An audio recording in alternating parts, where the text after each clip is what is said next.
अस्सलामु अलैकुम वरहमतुल्लाहि वबरकातुह। नहमदुहु व नुसल्ली अला रसूलिहिल करीम, अम्मा बाद। फ़अऊज़ु बिल्लाहि मिनश शैतानिर रजीम, बिस्मिल्लाहिर रहमानिर रहीम। सिबगतल्लाह व मन अहसनु मिनल्लाहि सिबगा, सदक़ल्लाहुल अज़ीम।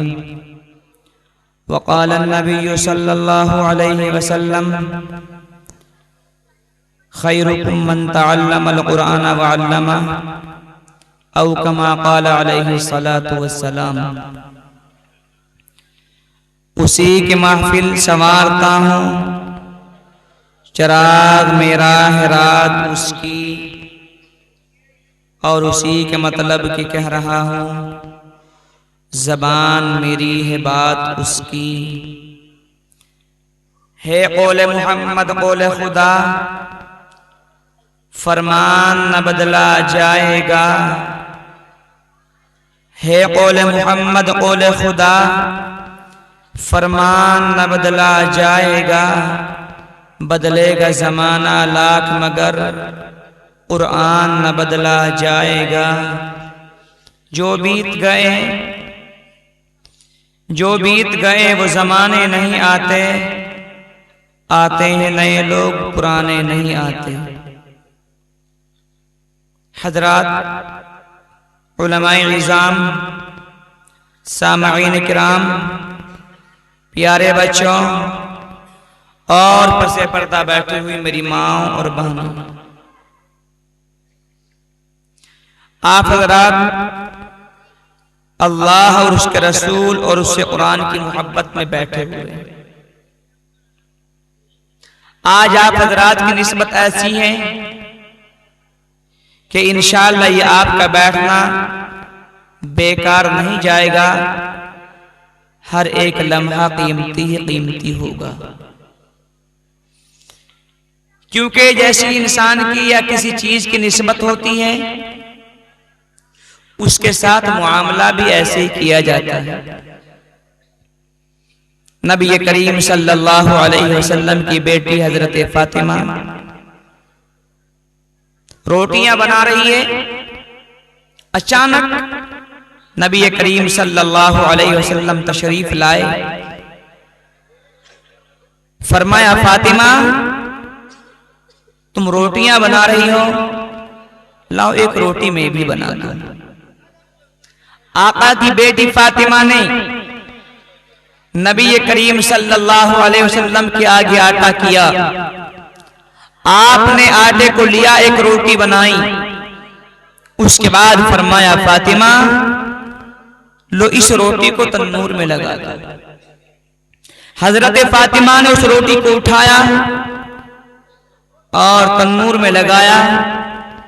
बाकी रोटियों को बनाना शुरू कर दिया। सारी रोटियां बनके तैयार हो गई। नबी करीम सल्लल्लाहु अलैहि वसल्लम ने मालूम किया, फातिमा सब रोटियां बन चुकी हैं। फरमाया, अब्बू जान मैंने जितनी रोटियां पकाई वो सारी तैयार हो गई। जो आपने रोटी बनाई है वो तैयार नहीं हुई। वो तो जैसे मैंने लगाए थे अब तक जो कि तू है, उस पे तो आग ने असर ही नहीं किया। फरमाया, फातिमा जिस चीज की निस्बत मुझसे या किसी चीज पे मेरा हाथ या मेरी निगाह या मेरी कोई भी ऐसी चीज जो मुझसे मोहब्बत करते हो या मेरा कोई वहां पर उनका कोई वास्ता है, तो ये तो दुनिया की आग है, जहन्नम की आग भी उस पे असर नहीं कर सकती। आज जो मैंने रोटियां बनाई हैं तो इस पे कैसे असर कर जाती है आग? इस पे तो मेरे हाथ लगे हुए थे। जिस पैगंबर को अल्लाह तबारक व तआला ने कायनात के लिए रहमत बना के भेजा हो, फिर वो हमारे लिए ज़हमत कैसे हो सकता है? आप हजरात बड़े खुश नसीब हैं कि यहाँ पर इस वक्त भी बैठे हुए हैं। जितना अल्लाह ने आपको मकबूल किया है, इतने बैठने का आपको मौका भी नसीब किया है। मैं तो ये सोच रहा था कि वहां का प्रोग्राम खत्म हो गया होगा और मेरा जाना मुनासिब नहीं है, लेकिन ये मेरी अकल का फेर था। मेरे पास कारी मोहम्मद सालिम साहिब, हमारे कारी तनवीर आलम साहिब, इन हजरात के फोन पहुंचते रहे और मैं वहां से खेड़ा से फौरन बयान करके यहाँ आया। तो मैंने ये मजमा देखा तो मैंने ज़हन में ये बात आई कि इंशाअल्लाह अभी मुसलमान बाकी हैं। आज दुनिया के बोबाश किस्म के गुंडे तो ये कहते हैं कि मुसलमानों को चाहिए वापस हो जाएं अपने घर में। आप लोगों ने 3-4 महीने पहले अखबारों की सुर्खियों में, टेलीविजन के पर्दों पे, रेडियो की खबरों में बारहा ये बात सुनी होगी कि हिंदुस्तान के मुसलमानों को अपने घर वापस आ जाना चाहिए। क्या मतलब कि हिंदुस्तान में पहले मुसलमान नहीं थे, हिंदू रहते थे, ये बाद में मुसलमान बने हैं, तो अब इनको दोबारा हिंदू बन जाना चाहिए और अपने घर वापस आ जाना चाहिए। ये आप हजरात ने अखबारों में भी देखा होगा, टीवी के पर्दों पे भी देखा होगा, रेडियो खबरों में सुना होगा। लेकिन हमने उनसे एक बात कही थी कि इस बात के कहने वाले जरा कान खोल ले, जो यूं कहते हैं कि हिंदुस्तान में पहले हिंदू रहते थे, ये बाद में मुसलमान बने हैं, इनको दोबारा से हिंदू बन जाना चाहिए और अपने घर वापस आ जाना चाहिए। हमने कहा कि सुन लो इस बात को कहने वालों, अगर हिंदुस्तान में सबसे पहले आने वाला इंसान मुसलमान था तो तुम मुसलमान बन जाना, और अगर हिंदुस्तान में सबसे पहले आने वाला कोई हिंदू था हम हिंदू बन जाएंगे। उन्होंने कहा क्या बात, क्या मतलब?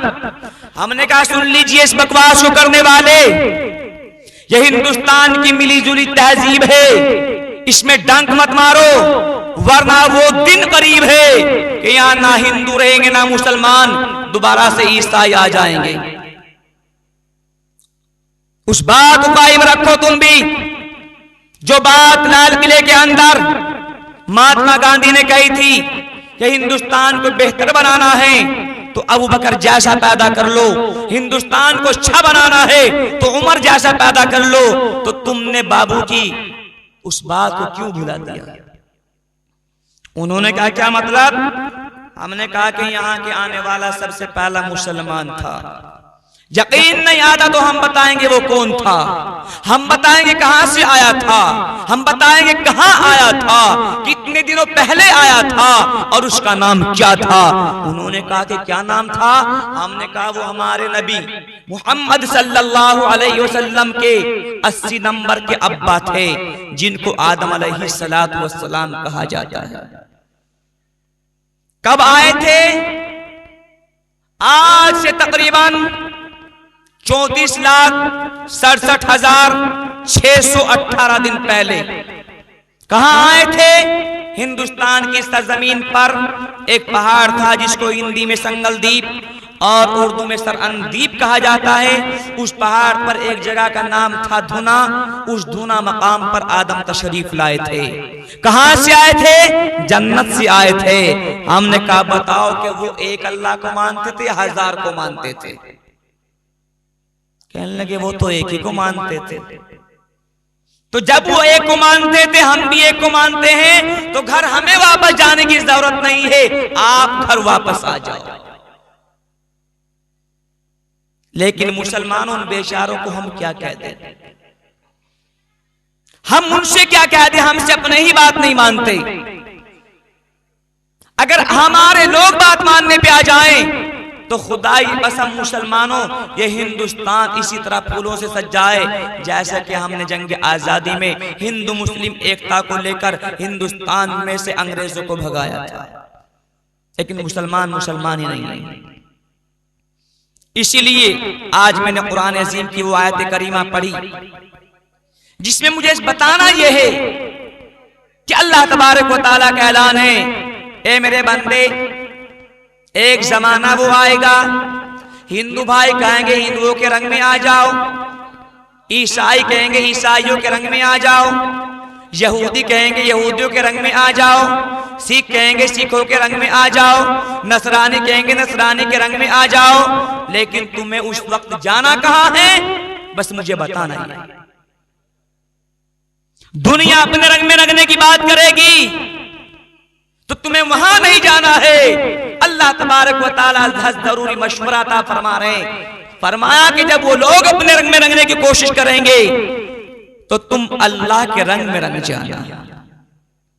इरशाद फरमाया सिबगतल्लाह, ओ अल्लाह के बंदे अल्लाह के रंग में रंग जा। ना तुझे किसी हिंदू के रंग में रंगना है, ना तुझे ईसाइयों के रंग में रंगना है, ना तुझे यहूदियों के रंग में रंगना है, ना नसरानियों के रंग में रंगना है, बल्कि अल्लाह के रंग में रंग जा। सिबगतल्लाह, ओ अल्लाह के बंदे अल्लाह के रंग में रंग जा। वमन अहसनु मिनल्लाहि सिबगा, और देख अल्लाह से अच्छा रंग किसी चीज का नहीं है। दुनिया के जितने भी रंग हैं वो तमाम फानी हैं, अय्यार हैं, मक्कार हैं, धोखेबाज हैं, पुरफरेब है। दुनिया के जिस रंग से भी तू दिल लगाएगा, याद रख, या तो रंग तुझे छोड़ जाएगा या उन रंगों को तुम्हें छोड़ना पड़ेगा। कुल्लु मन अलैहा फान, ए इंसान इस हकीकत को पहचान कि दुनिया के जितने भी रंग हैं वो तमाम फानी हैं। अगर कोई जात बाकी है या थी या रहेगी, वो सिर्फ तेरे रब की जात है। इसलिए तेरा रब तुझे पुकार रहा है, तेरा रब तुझे आवाज दे रहा है कि सिबगतल्लाह, वो अल्लाह के बंदे अल्लाह के रंग में रंग जा। आप कहेंगे मौलाना अल्लाह के रंग में रंगे कैसे? किसी हौज में डुबकी लगाएं। तो रंग में रंगने का मतलब यह है कि तेरी जबान अल्लाह का कलाम बोले, तेरी निगाह खुदा के नज़ारे करे, तेरे हाथ अल्लाह की मर्जी खिलाफ ना उठे, तेरे पैर अल्लाह की मर्जी खिलाफ ना चले, तू जमीन पे खुदा की मर्जी का मजहर बन जाए। यही अल्लाह के रंग में रंगने का मतलब है।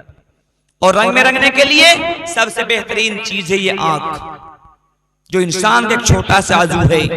अल्लाह ने कितनी कुदरत कामिला इसमें शामिल की, अपनी कितनी कारीगरी फिट की है इसमें कि 13 करोड़ बल्ब इस आंख में लगाए, 13 करोड़ बल्ब इस आंख में लगाए, ये 26 करोड़ बल्ब हर वक्त अपना काम कर रहे हैं। जहां ये निगाह जाती है ये तिरंगे छोड़ते हैं, पेड़ को पेड़ बताते हैं, घोड़े को घोड़ा बताते हैं, दीवार को दीवार बताते हैं, और जमीन को जमीन बताते हैं, आसमान को आसमान बताते हैं, सितारों को सितारे बताते हैं, बल्ब को बल्ब बताते हैं, ट्यूबलाइट को ट्यूबलाइट बताते हैं, शामियाने को शामियाना बताते हैं, इंसान को इंसान बताते हैं, आदमी को आदमी बताते हैं, और मर्द को मर्द बताते हैं, औरत को औरत बताते हैं, बच्चों को बच्चा बताते हैं। जिस जगह भी इसकी तिरंगे पड़ती है इन आंखों की, उसकी पूरी तस्वीर खींच के ले आते हैं। और जब उसकी पूरी तस्वीर आ जाती है तो वो दिमाग के हवाले कर देते हैं, और दिमाग उसके निगेटिव को धुलकर दिल के हवाले कर देता है, और जबान उसके अच्छा या बुराई बयान कर देती है। आप अपनी ईमानदारी से बताओ, आप मकान को देखकर मेमार की तारीफ या बुराई करते हैं कि नहीं करते?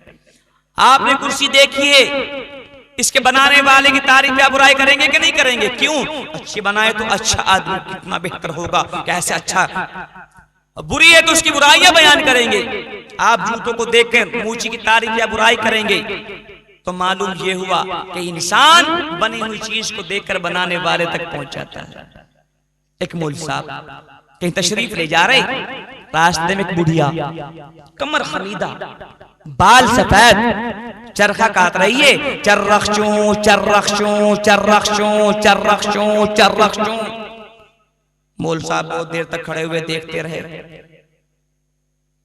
कब्र में पांव लटकाए बैठी है, बाल सफेद हो गए हैं, कमर झुक गई है, और ये चरखे की माल में गुम है। इसने अपने खालिक को मालिक को नहीं पहचाना। कहने लगे बड़ी बी, हाँ बेटा क्या बात है? कहा बड़ी बी, तुमने सारी जिंदगी चरखे के माल के साथ घुमा डाली, अपने पैदा करने वाले को भी पहचानी कि नहीं पहचानी? बुढ़िया ने बड़े इत्मीनान से जवाब दिया, हाँ बेटा, मैं तो अपने रब को पहचानती हूं। मौलाना क्यों के फटी की फटी रह गई कि बुढ़िया तो इतने अच्छे अंदाज में जवाब दे रही कि तुझे भी हासिल नहीं। कहा मौलवी, तूने अपने अल्लाह को कैसे पहचाना? कहा मौलवी जी, मैंने तो अपने रब को अपने चरखे से पहचान लिया। चरखे से कैसे पहचाना? कहा मौलवी जी बैठ जाओ, ये मेरा 1-1.5 मीटर का चरखा है, मैं चलाती हूं तो चलता है, मैं नहीं चलाती तो नहीं चलता। ये मेरा 1 मीटर का चरखा मेरे चलाए बगैर नहीं चल सकता। तो ये आसमान का चरखा, ये जमीन का चरखा, ये चांद सूरज सितारों का चरखा, ये बचपन जवानी बुढ़ापे का चरखा, ये मौत और जिंदगी का चरखा, ये अंधेरे और उजालों का चरखा, ये दरख्त और शाखों का चरखा, ये पत्थर और किंकरियों का चरखा, ये नदी और नालों का चरखा, वो मौलवी बगैर किसी के चलाए नहीं चल सकता। इस 1 मीटर के चरखे को चलाने वाली मैं और इस कायनात के चरखे की माल घुमाने वाला अल्लाह।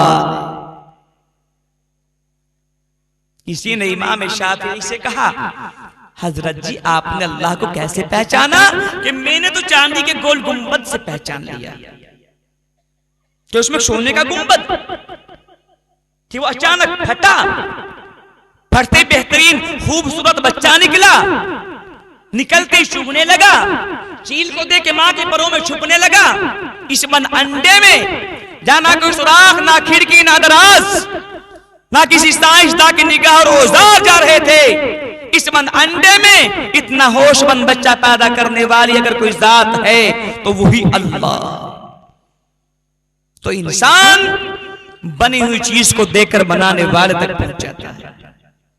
और मेरे प्यारे, तूने मकान को देखकर मेहमान को पहचान लिया,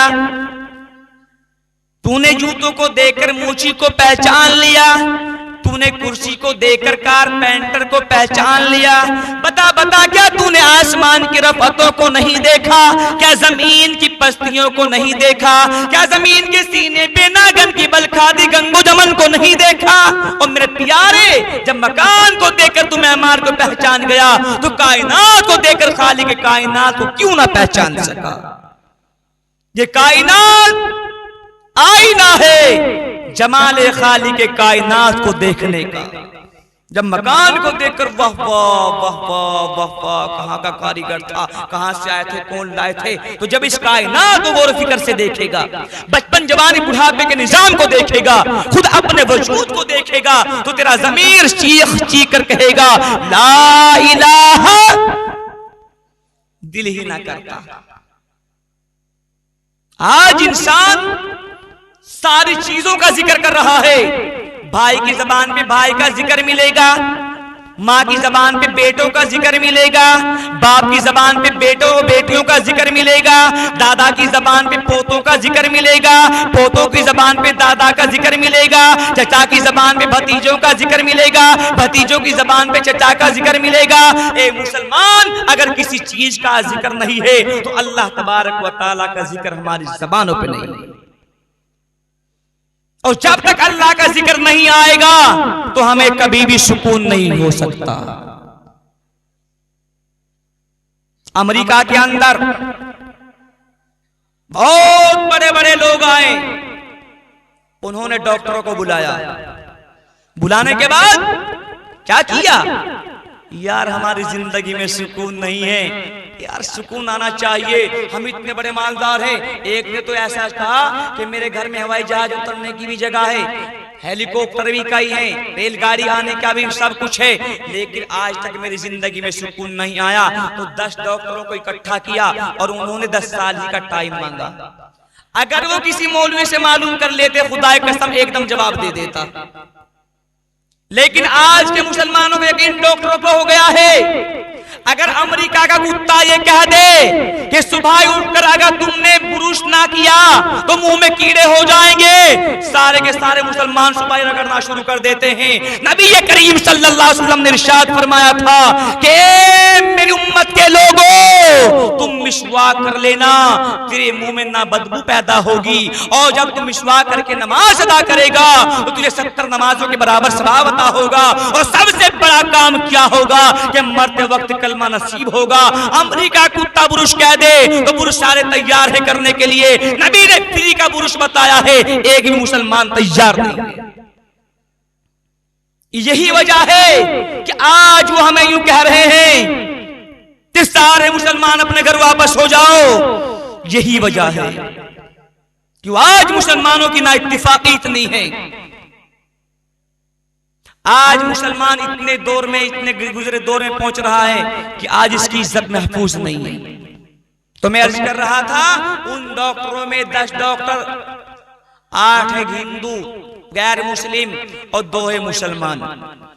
सब ने 10 साल तक सोचा, सोचते सोचते 1 साल हो गया, बात समझ में ना आई। 2 साल हो गए, बात समझ में ना आई। 3 साल हो गए, बात समझ में ना आई। 4 साल हो गए, बात समझ में ना आई। 5 साल हो गए, बात समझ में ना आई। 6 साल हो गए, बात समझ में ना आई। 7 साल हो गए, बात समझ में ना आई। 8 साल हो गए, बात समझ में ना आई। 9 साल हो गए, बात समझ में ना आई। 10वें साल उनको सबको बुला दिया, कहा कि 10 साल पूरे हो गए, सोचा है, कहने लगे जी समझ में नहीं आया है। आज जिनसे हम मशवरे कर रहे हैं, मैं उन्हीं की बातें कर रहा हूं, वो गलत के अलावा सही कभी नहीं बता सकते। अगर काश इतनी बात हमारे मौलाना आरिफ साहिब से मालूम कर लेते तो 2 मिनट में नहीं 2 सेकंड में बता देते। एक अंग्रेज ने दारुल देवबंद में अपने एक एलसी को भेजा कि हमने सुना है कि दारुल देवबंद दुनिया का सबसे बड़ा मदरसा है, एक मिसरा बनवा के लाओ उनसे, अगर बना दिया हम भी मान लेंगे कि दारुल कोई चीज है। और उसने मिसरा क्या बनाया, हाथ पे टहनी पत्ता, पत्ते पे अदरा शबनम का क्या बनाया। लंदन वालों ने एक अपने एलसी को देवबंद के मदरसे में भेजा। तुम नहीं भेजते मदरसों में, तुम इनको अंग्रेज बनाना चाहते हो। वहां से आया वो शख्स, क्या याद करते हुए, हाथ पे टहनी पत्ता, पत्ते पे अदरा शबनम का, बस ये रट लगाए हुए आ रहा है। कहा भाई यही देवबंद का मदरसा? के हाँ जी। क्या मुझे अंदर जाना है? कि क्यों? दरबार ने पूछा कि क्यों? क्या यूं सुना यहाँ बड़े बड़े काबिल मौलवी रहते हैं? कि हाँ बिल्कुल रहते हैं। ये भी सुना है बहुत बड़ा इदारा है? कि ये भी बिल्कुल सही है। कि फिर मैं तो एक बात लेके आया हूँ, लंदन से चला हुआ आ रहा हूँ, और वहां के बादशाह ने एक बात लिखी है कि अगर तुम्हारे मौलवी ने इससे अगली बात बना दी तो ये पक्के हैं, वरना ये कच्चे मौलवी सारे। ये भाई क्या लाया? तेरे मतलब की बात नहीं, अंदर जाने की इजाजत दे। कि नहीं तुम भी बता तो दे। अरे ये बता दिया, तेरे मतलब की बात नहीं है कि अल्लाह के वली, हो सकता है मैं ही जवाब दे दूं। कहने लगे फिर सुन, हाथ पे टहनी पे पत्ता, पत्ते पे अदरा शबनम का, इससे अगला बना दे अगर होशियार है तो तू। कहा भाई वहां तो हजारों मिल जाएगा, तो मैं बता दूंगा। अब तू बता देगा कि कैसे? कि हाथ में डलिया में रोटी पे कतला शलगम का। क्या कहा? हाथ पे डलिया में रोटी पे कतला शलगम का। उसने क्या कहा था? हाथ पे टहनी में पत्ते पे कतला शबनम का। दरबार ने कहा हाथ में डलिया में रोटी पे कतला शलगम का। अंदर जाएगा तो बुश बना देंगे, तेरे पीछे से वापस हो जाएगा। कहने लगा बाबूजी यकीन आ गया। लंदन पहुंचा, कहने लगे तुम तो उन मौलवियों की बात कर रहे हो जो मौलवी की निगरानी में खड़ा नामान पड़ा, उसने बना दिया है। तो आज हम मौलवियों से मशवरे नहीं लेते, आज हम इनके पास जाते हुए शर्मा रहे हैं। मुसलमानों आलम यहां तक पहुंच चुका है। अरे मौलवी क्या पता? तुझे पता है दानिया का? जिस दिन बजेगा चूतड़ों पे, जब पता लगेगा मौलवी क्या है। आज आलम यही हो रहा है हिंदुस्तान का। मैं यहां की बात नहीं कर रहा हूं, आपके इस हिंदुस्तान के 21 सूबों में तकरीर करने जा रहा हूं, कोई ना कोई एक नई बात मिलती है। एक जलसे में गया, मौलाना क्या बता दे, अगर किसी मुसलमान को मुसलमान सलाम कर दे तो निकाह टूटता है। इससे बड़ी बदतमीजी और क्या होगी? इससे बड़ी बदतमीजी क्या होगी? और मेरे प्यारे अपनी ईमानदारी से बता, कोई आपको हिंदू आगे के नमस्ते, उसका भी जवाब दे दिया। कोई आपको कहे आके नमस्कार, उसका भी जवाब दे दिया। कोई आगे के आपको सतरीगल, उसका भी जवाब दे दिया। कोई आगे के आपको गुड मॉर्निंग, उसका भी जवाब दे दिया। कोई आगे के आपको गुड नाइट, उसका भी जवाब दे दिया। कोई आगे के आपको अस्सलामु अलैकुम व रहमतुल्लाहि व बरकातुहू, तो मुसलमान कहता है निकाह टूट जाए। अरे तो मेरे नबी का सलाम है, ये तो कायनात के उस शख्सियत का सलाम है कि जब इसने कि काफिर को सलाम कहना सिखाया तो वो काफिर फौरन मुसलमान हो गया था। अमर इब्ने वहाब मक्कतुल मुकर्रमा से नबी करीम सल्लल्लाहु अलैहि वसल्लम को कत्ल करने की नीयत से मदीना जा रहा है। आका ने फजर की नमाज पढ़ाई और इस तरह साहबा के सामने बैठ के जिस तरह सितारों में चंदा चमकता है, अमर इब्ने वहाब सुबह के सुहाने वक्त में मस्जिद नबवी में पहुंचा और नबी करीम सल्लल्लाहु अलैहि वसल्लम को कहा अस्सुबहु बिखैर। क्या कहा? अस्सुबहु बिखैर। क्या मतलब? गुड मॉर्निंग, तुम्हारी सुबह अच्छी हो या तुम्हारी सुबह अच्छी है। अगर कोई इंग्लिश का पढ़ने वाला इस गुड मॉर्निंग के 2 तर्जमे के अलावा तीसरा कर दे तो मैं समझ लूंगा कुछ उसके है। 2 ही तर्जमे इसके, या तो गुड मॉर्निंग का मतलब है कि तुम्हारी सुबह अच्छी है या तुम्हारी सुबह अच्छी हो। अगर तुम्हारी सुबह अच्छी है तो यह अधूरा सलाम है कि रात को पड़ी डकैती, सुबह को आ गई बेटी, गुड मॉर्निंग पापा, माल सारा खलास हो गया है, तुम्हारी सुबह बड़ी अच्छी है, खाली हाथ रो रहा है, अधूरा सलाम। और अगर वो कहे गुड मॉर्निंग तो तुम्हारी सुबह तो अच्छी हो लेकिन शाम को कटो मरो गलो कुछ भी करो, इसकी जिम्मेदारी हम नहीं लेते। फरमाया नबी करीम सल्लल्लाहु अलैहि वसल्लम ने, अमर ये अधूरा सलाम है, ये मुकम्मल सलाम नहीं है। अमर कहो अस्सलामु अलैकुम व रहमतुल्लाहि व बरकातुहू। इस्लाम का मुकम्मल सलाम ये है। जाहिर है बच्चा है तो उसे भी सलामती की जरूरत, मर रहा है उसे भी सलामती की जरूरत, जी रहा है उसे भी सलामती की जरूरत, जवान है उसे भी सलामती की जरूरत, बूढ़ा है उसे भी सलामती की जरूरत। फरमाया अमर ये इस्लाम का मुकम्मल सलाम है, कहो अस्सलामु अलैकुम व रहमतुल्लाहि व बरकातुहू। और हाथ उठा अमर, जहर से भीगा हुआ खंजर बगल से नीचे गिरा। कहा अमर तू मुझे कत्ल करने की नीयत से आया है, उमैया ने तेरा कर्जा माफ कर दिया है। हाथ उठाओ। हाथ उठाए, जहर से भीगा हुआ खंजर छंदे से नीचे गिरा, जहर में भीगा हुआ खंजर नीचे गिरा और अमर नबी के कदमों पे गिर गया। ये कान मोहम्मद बिन अब्दुल्ला के नहीं हो सकते। उमैया की और मेरी बात मक्का में हुई थी, तीसरा कोई नहीं था। और वो उमैया और मेरी बात मदीने में किसने बता दिया? ये कान मोहम्मद बिन अब्दुल्ला के नहीं हो सकते, ये कान तो मोहम्मद रसूलुल्लाह के हैं। आज मैं मोहम्मद रसूलुल्लाह के कानों के मोजिज़े को देखकर इस्लाम में दाखिल होता हूँ और इस्लाम का अस्सलामु अलैकुम को देखकर मैं इस्लाम में दाखिल हो रहा हूँ। तुम नबी के सलाम को इख्तियार करते हुए तो लोग मुसलमान होते थे और तुम्हारे नीके टूट रहे। मुसलमानों जब से नफरत आई है, मत पूछो हमारे कितने भाई जहन्नम रसीद हो गए।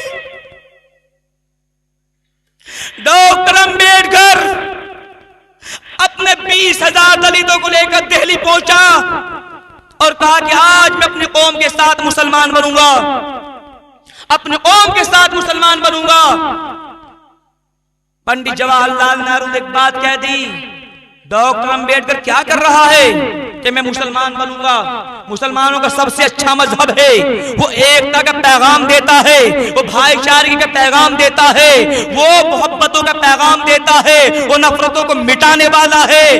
कहा मैं तो बात सही कह रहा है, ये तो बात सही है कि इस्लाम अच्छा मजहब है, लेकिन कौन से मुसलमान बनोगे? कादियानी मुसलमान बनेंगे या शिया मुसलमान बनेंगे या देवबंदी मुसलमान बनेंगे या बरेलवी मुसलमान बनेंगे या अहले हदीस मुसलमान बनेंगे? अरे मुसलमानों में भी इत्तेफाक नहीं हो रही, ना इत्तेफाकी है। फरमाया अरे यही तो जुल्म हो गया। मन तो मेरा भी करता है मैं मुसलमान बन जाऊं, लेकिन कौन सा मुसलमान बनूं, पीछे हट जाता हूं। डॉक्टर अंबेडकर मुसलमान बनने से रुक गया था। अगर अल्लाह हमारी पकड़ कर ले कि तुम्हें तुम्हारी ना इत्तेफाकी ने उसे इस्लाम लाने से रोक दिया था, मुसलमानों को जवाब अल्लाह घर में नहीं दे सकते। आज इसीलिए कह रहे वो कि तुम अपने घर वापस आ जाओ। मैं आज हाथ जोड़ के कहता हूं आप लोगों से कि आज नियत ये करके जाना है इस इजलास से कि इंशाअल्लाह इत्तिफाक का सबक लेके जाएंगे और इंशाअल्लाह कल भी हम एक थे, आज भी एक हैं और इंशाअल्लाह साथ ही साथ सारे इकट्ठा होकर जन्नत में जाएंगे। ये तो बहुत दूर की बात है। हिंदुस्तान तो बहुत लंबा चौड़ा है। हिंदुस्तान कितना है? 31,66,414 स्क्वायर किलोमीटर में बसा हुआ है। छोड़ दे हिंदुस्तान को। अगर यूपी के मुसलमान ये तय कर ले कि इंशाअल्लाह सर से टोपी नहीं उतरेगी और चेहरों से दाढ़ी नहीं कटेगी, सिर्फ यूपी का मुसलमान, कितना मुसलमान, कितने लंबी चौड़ी जमीन है यूपी की? 2,43,290 स्क्वायर किलोमीटर में आपकी ये यूपी बसी हुई है। अगर यूपी का मुसलमान ये 2,43,290 स्क्वायर किलोमीटर में रहने वाला मुसलमान ये तय कर ले के सर से टोपी नहीं उतरेगी, दाढ़ी चेहरों से नहीं कटेगी, इंशाअल्लाह परवीन तोगर अंदर अंदर मोदी मुसलमान बन जाएंगे। लेकिन किसको समझाएं? आज हमसे हमारे नहीं समझते। मुसलमानों, जब तुम कुरान को शीरों से लगाते थे तो कुरान तुम्हें सुकून दे रहा था। जब तुम्हारी जबानों पे अल्लाह का जिक्र था तो तुम्हें सुकून मिल रहा था। आज हमारी जिंदगी सुकून खत्म हो चुका है। तो उन डॉक्टरों ने बुलाया कि समझ में आई कि मेरी समझ में नहीं आई। 10 साल पूरे हो गए, आपकी समझ में आई कि मेरी भी समझ में नहीं आई। सबसे मालूम किया, एक लास्ट मुसलमान बैठा हुआ था, कहा तेरी समझ में आई? कि हाँ मेरी समझ में आया कि सुकून कहाँ मिलेगा, कहाँ मिलेगा? उसने कहा अगर तुम जिंदगी में सुकून चाहते हो तो अल्लाह का जिक्र करना शुरू कर दो, सुबह उठकर कम से कम आधा घंटा। कहा तुझे ये सबक कहां से मिला है? कहा मैं एक दिन कुरान पढ़ रहा था, कुरान पढ़ते पढ़ते मैंने निगाह इस आयत में पढ़ी, अऊज़ु बिल्लाहि मिनश शैतानिर रजीम, बिस्मिल्लाहिर रहमानिर रहीम, अल्लज़ीना आमनू व तत्मइन्नु कुलूबुहुम बिज़िक्रिल्लाह, अला बिज़िक्रिल्लाहि तत्मइन्नुल कुलूब। अगर तुम जिंदगी में सुकून चाहते हो तो अल्लाह का जिक्र, दिलों में सुकून चाहते हो तो अल्लाह का जिक्र करो। फरमाया कुरान कितनी बड़ी किताब है जिसमें सुकून का भी सबक मिल चुका है। मेरे प्यारों, हमने इस कुरान को छोड़ दिया है। आज जलील खार हो रहे हैं। जिस दिन तुम नियत ये कर लेंगे कि बच्चे को कुरान के अलावा कुछ नहीं पढ़ाऊंगा, आज कहते जी हिंदी के बगैर तो उससे काम नहीं चलता। हिंदी के बगैर क्यों नहीं चलता? पहले कहां चलता था? 50 साल के कागज उठा के देखो कचहरियों में फारसी में तुम्हारे बेना में होते थे या उर्दू में होते थे, तो क्या उस जमाने में इंसान नहीं रहते थे? आज जब से हमने अपने उर्दू को छोड़ा है, जब से हमने फारसी को छोड़ा है, तो भैया फिर उल्टी तालीम पे आ गया। इसलिए आज कुरान को देखो, कुरान क्या है। एक वाक़या सुना को छुट्टी हो जाएगी। कुरान क्या है आज हमने देखा ही नहीं है। हम तो आज की क्या बात बता दे, अल्लाह अकबर। कल क्या होता था मालूम है आपको? कल ये जो मेरी माए बहन हमीदन रशीदन रतुल खतुल बैठी, सुबह फजर की अज़ान से 1 घंटा पहले उठती थी, वुजू किया, गुस्ल करना तो गुस्ल किया, बेहतरीन कपड़े पहने, नियत बांध के तहज्जुद की नमाज में खड़ी हो जाया करती थी। आज खुदा की कसम एक भी नहीं होगी। और फिर उसके बाद अजान शुरू हुई, शोहर को उठाया, जाओ नमाज के लिए, अपने आप कुरान लेके बैठ जाया करती थी और कुरान की तिलावत करती थी। जब एक पारा पूरा पढ़ लिया करती थी, उसके बाद चाय बनाती थी, एक हाथ में तस्बीह होती थी, एक हाथ से पत्ती डालती थी, एक हाथ से चीनी डालती थी, एक हाथ से पानी रखती थी। और जब वो चाय तैयार होती थी, शोहर नमाज पढ़ के घर में आता था, दस्तरखान बिछा जाता था, बच्चों के साथ में बिठाया जाता था, बिस्मिल्लाह कहलवा के उनको तमाम को शुरू करवाया जाता था। उस खाने में इतनी बरकत थी कि शाम तक अल्लाह तमाम परेशानी खत्म फरमा दिया करता था।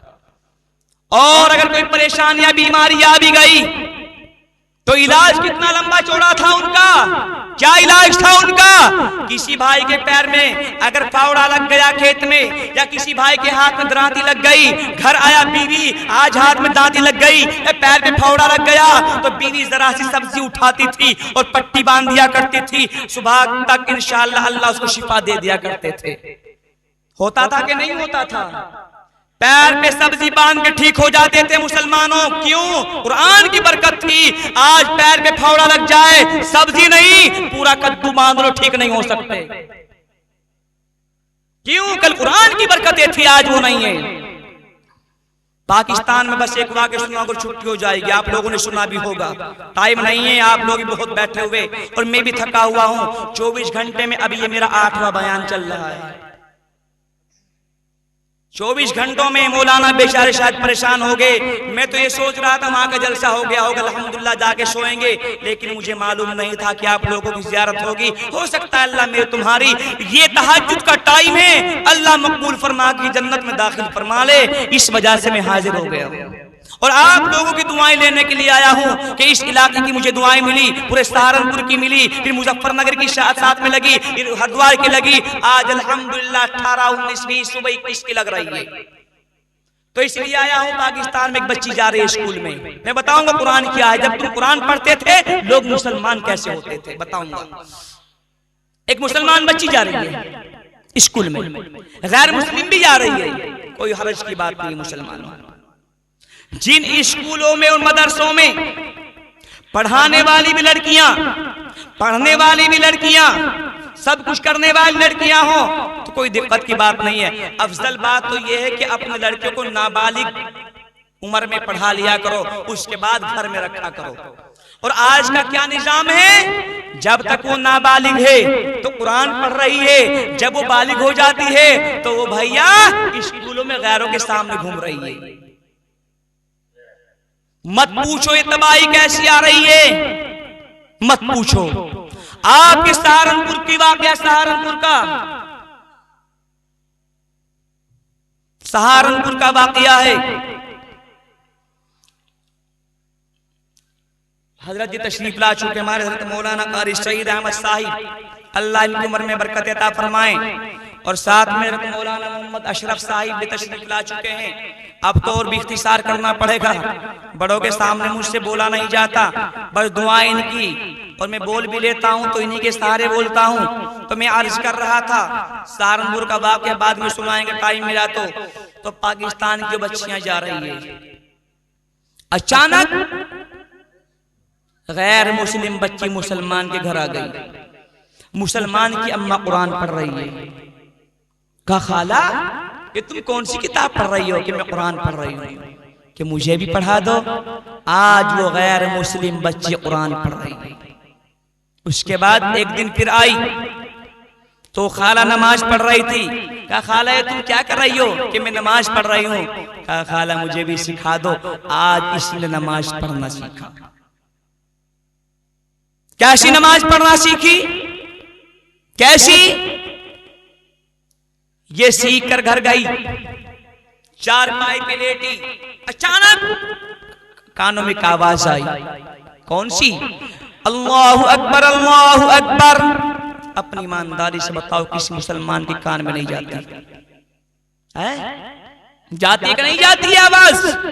ए मुसलमानों हमारा आलम क्या है? अरे अभी तो आधा घंटा देखी जाएगी जमात को, अभी तो 15 मिनट है देख लेंगे। कहता कहता जमात निकल गई। आओ उससे सबक हासिल करें। अल्लाह का मोहसिन कह रहा है अल्लाहु अकबर, अल्लाहु अकबर। उठिए, मेरा अल्लाह बुला रहा है, मेरा अल्लाह पुकार रहा है। मुअज्जिन ने अगला कलिमा कहा, अशहदु अल्ला इलाहा इल्लल्लाह। घर से बाहर निकल गए, अशहदु अन्ना मुहम्मदर रसूलुल्लाह। खाला घर की तरफ को दौड़ने लगे, हय्या अला सलाह। खाला के घर की कुंडी खटखटाने लगी, हय्या अलल फलाह। खाला के घर में अंदर पहुंच गई, अल्लाहु अकबर अल्लाहु अकबर। लोटे में पानी लेके वुजू कर रही है, ला इलाहा इल्लल्लाह। मुसल्ला बिछा के नमाज में खड़ी हो गई। इसको कहते हैं नमाज। जब तुम्हारी नमाज ऐसी हो जाएगी, खुदा की कसम अल्लाह से चाहे जो बात मनवा लेना। एक मुसाफिर सफर कर रहा है, हवाई जहाज का सफर है। ऐलान हुआ कि फला हवाई जहाज वाले जितने मुसाफिर हैं जल्दी पहुंच जाए, वो उड़ने के लिए, वो चलने के लिए तैयार है। सारे मुसाफिर दौड़ने लगे जहाज की तरफ को। अचानक एयरपोर्ट में अजान हुई, अल्लाहु अकबर अल्लाहु अकबर। मुसाफिर एक रुक गया, नहीं, जहाज जाए तो जाए,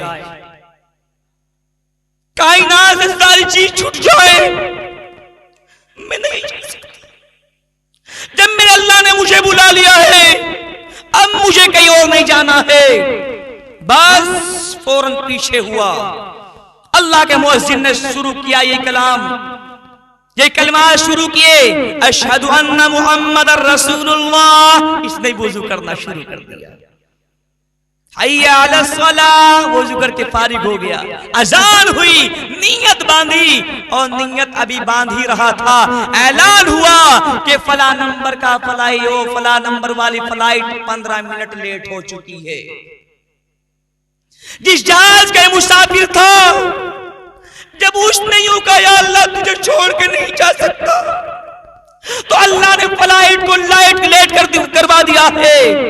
ए मुसलमानों, आज अगर हमारी नमाज ऐसी हो जाए तो खुदा की कसम हमें कोई परेशान करने वाला नजर ना आए, लेकिन समझाए किसे?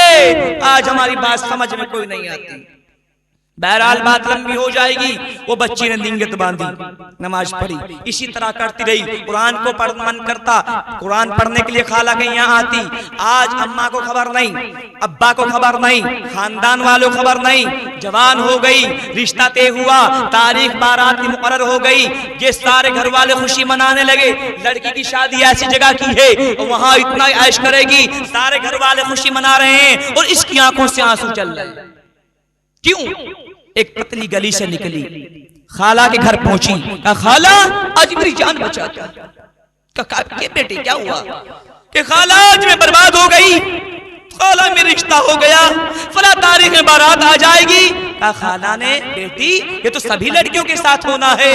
फरमाया खाला मुझे इस बात का गम नहीं है कि मैं ससुराल चली जाऊंगी, गम इस बात का है जहां मेरा रिश्ता हुआ है वो पंडितों का घर है, वहां मुझे कुरान पढ़ने को कौन सिखाएगा, वहां मुझे नमाज कैसे पढ़नी पड़ेगी। खाला ए मुसलमानों, कुरान पे जाल लगा दिया हमने, हमारी माए बहन कुरान पे जाल लगा के बैठ गई।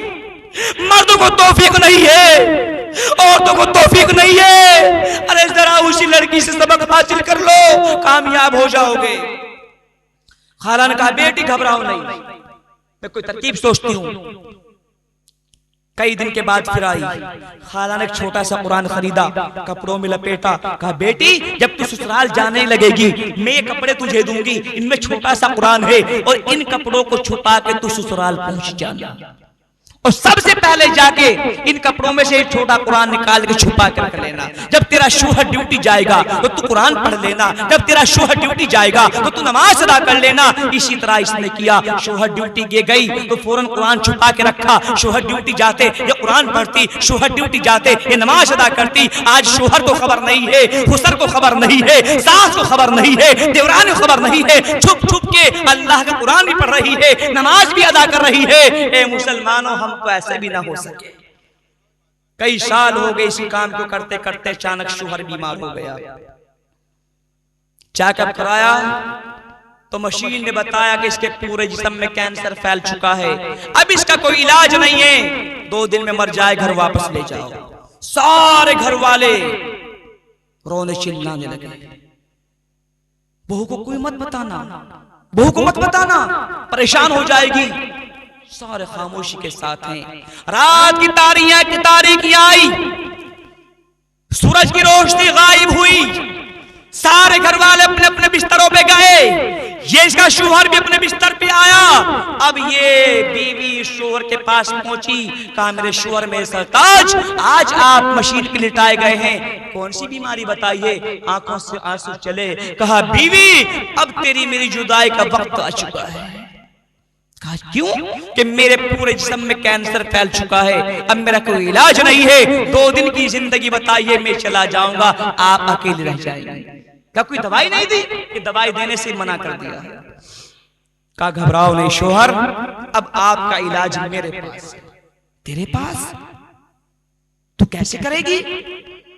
कहा वो तो मेरा काम है, कैसे करूंगी?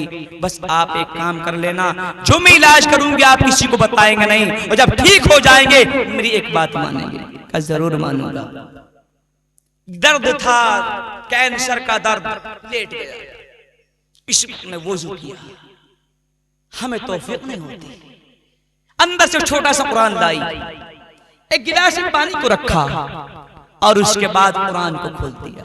औज़ु बिल्लाहि मिनश शैतानिर रजीम, बिस्मिल्लाहिर रहमानिर रहीम, अलम नशरह लक सदरक व वज़अना अन्का विज़रक अल्लज़ी अनक़ज़ ज़हरक व रफ़अना लक ज़िक्रक फ़इन्न मअल उसरि युस्रा इन्न मअल उसरि युस्रा फ़इज़ा फ़रग़त फ़ंसब व इला रब्बिक फ़रग़ब। इलाही, ये तो तेरे कुरान की वो सूरत है कि अगर इसका पानी पढ़ के पथरी के मरीज को पिला दिया जाए तो उसकी पथरियां साफ हो जाए, अगर इसका पानी कैंसर के मरीज को पढ़ के पिला दिया जाए तो कैंसर का मरीज शिफायाब हो जाए।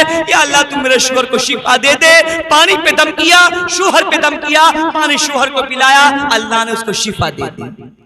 इसी तरह 1 दिन किया, 2 दिन किया, 3 दिन किया, 4 दिन किया, 5 दिन किया, 6 दिन किया, 7 दिन किया, 8 दिन किया, 9 दिन किया, 10 दिन किया और दिन किया, यहाँ तक कि अल्लाह ने पूरा शिफायाब कर दिया। घर वालों ने कहा अरे 2 दिन की जिंदगी बताई थी बेटे को, लेकिन आज ही आ भी रहा है, जा रहा है, खा रहा है, पी रहा है, सब कुछ कर रहा है, दोबारा चेकअप होना चाहिए। मशीन पे लिटाया, आज मशीन कह रही है कि इसके पूरे जिस्म में कोई बीमारी नहीं है, इसके पूरे जिस्म में कोई बीमारी नहीं है। सारे घर वाले खुशियां मनाने लगे, महल्ले वाले इकट्ठा होके आ गए, कहाँ इलाज कराया है, किसने इलाज किया है, बेटा कहाँ गए थे, कौन सा डॉक्टर था? कहा जालिम समाज के ठेकेदारों, आज मेरा इलाज मेरी बीवी ने किया है।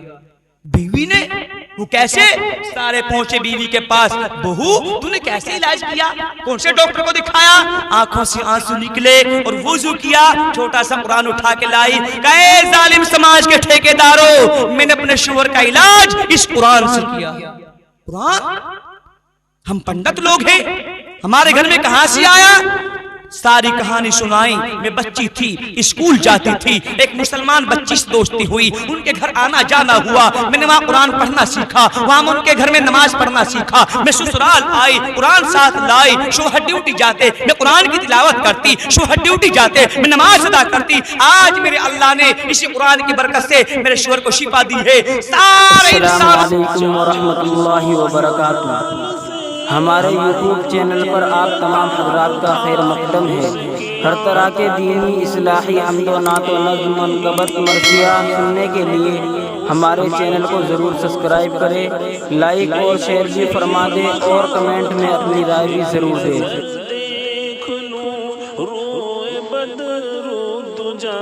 उसके दिल की ये हसरत बड़ी चीज़ है, उसके दिल